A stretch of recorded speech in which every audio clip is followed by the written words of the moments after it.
D साहब से एक रिक्वेस्ट करेंगे कि डाक बंगलो गुद्दल के अपोजिट में कॉन्फ्रेंस हॉल,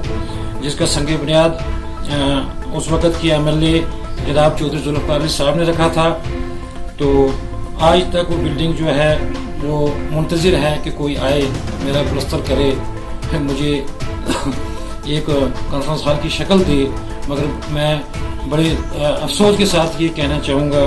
कि 10 सालों में वो बिल्डिंग लेंटर पड़ा हुआ है, 4 दीवारी ओके है, एक प्लस्तर फर्श और जो कंप्लीट होना है वो उसकी वजह से वो अभी नॉन फर्टिलाइज है। तो जब भी DC साहब आते हैं, हमारे पास कोई भी सरकारी मेहमान आता है तो हमारे पास बैठाने के लिए जगह नहीं है। पंचिस और सरपंचिस लोग जो पब्लिक के चुने हुए नुमाइंदा हैं, तो वो भी सड़कों में या रोड में खड़ा होकर हमें किसी अफसर की बात सुनना पड़ती है। तो ये बड़े दुख के साथ कह रहा हूँ और मेरे साहब से रिक्वेस्ट करूँगा कि अपनी ज़ाती मुदाखलत करके इस बिल्डिंग को जल्द अज जल्द मुकम्मल किया जाए। उसके बाद